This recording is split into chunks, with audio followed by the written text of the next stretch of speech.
O meu nome é Miguel Alonso Diz, estou aquí en calidade de editor de poesía da Antela Editorial e hoxe vamos a presentar Quen espertou o Kraken, un divertidísimo libro de Lucía Velarte e David Lorenzo, no que, bueno, a través das súas ilustracións e dos poemas, pois, transmiten aí unha historia con moita acción. No que as ilustracións, aparte, son un papel que a min gustame moito porque a rapazada vai ver fora do micrófono, pois, estas escenas, estas narracións paralelas.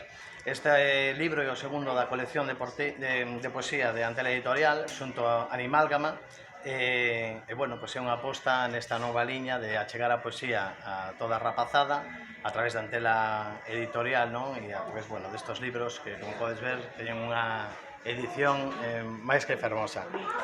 Antela Editorial, aparte, é unha editorial de, bueno, nada en Vilas de Barrio, era aquí de Ourense, e, bueno, 4 aniños xa de camiño, e, bueno, pues sementando, como sempre dicimos, seguimos sementando. En que fase estades? Como son as valoracións positivas? Pues, sí, a verdade que moi boas. De feito, bueno, vimos de gañar agora cunha novela, pois, de Xoán Babarro, o Premio Frei Sarmiento de poesía, con Salice Sándala. Parabéns. Moi ben, moitas grazas. Logo, bueno, chegamos a un acordo agora con Abigal, tamén para outra das novelas, neste caso é O País da Choiva, que, bueno, son o autor dela, ilustrado por Xosé Tomás, e, bueno, agasalloron agora 1500 exemplares, no que é unha iniciativa que a verdade que a min pareceme moi interesante, o feito de unir o que é o ámbito da cultura e o ámbito empresarial galego, non? Que, bueno, son estos proxectos con alma que teñen as súas raizames, pois, na nosa terra. Noraboa. Moitísimas grazas.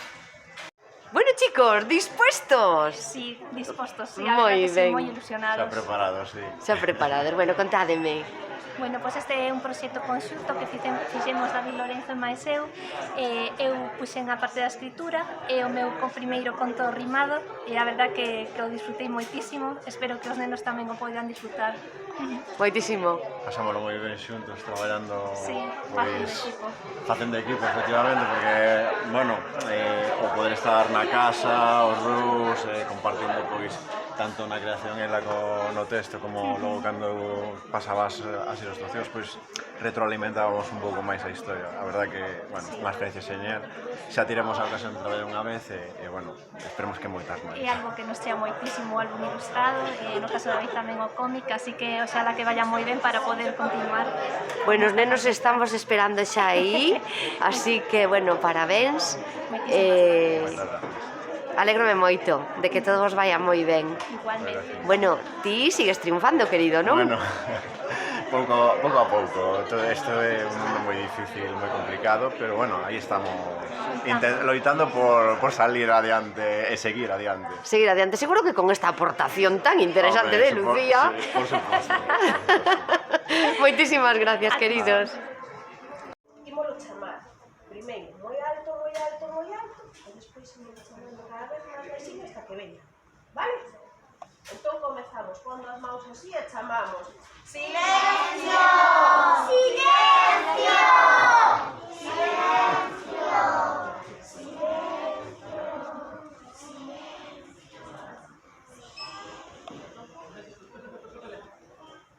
Moi ben, xa está aquí.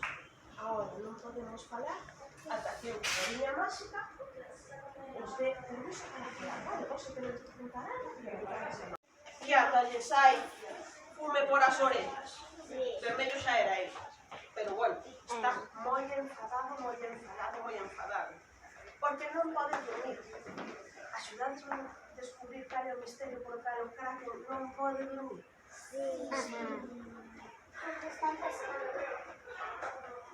Vamos ver. Podería ser que o rei Neptuno, o rei dos mares, o pinchara co seu tridente afiado. Andreas co seu canto. Vos vou contar un secreto, non cantan tan ben a Marín.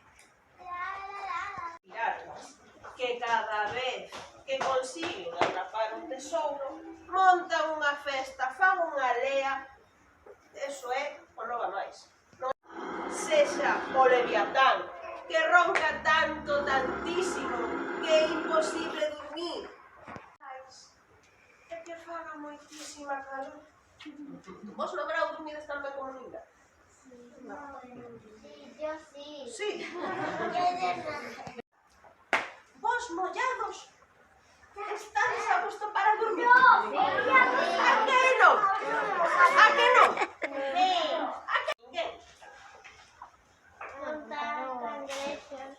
Nos que contamos. Ovellas. Ovellas. E, como no fondo do mar non hai ovellas, conteu cangrexos. Pero, que pasa? Que os cangrexos van cara atrás. E son moi difíciles de contar. Entón, non lle fixo porque non foi capaz de dormir. Porque non podía dormir.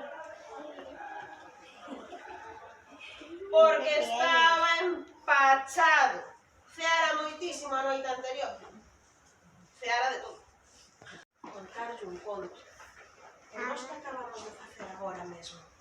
Contar un conto. Contar un conto. Bueno, Hoxe o Kraken vai conseguir dormir gracias a todos nós. qué bien. E colorín colorado, este conto dáse por rematar.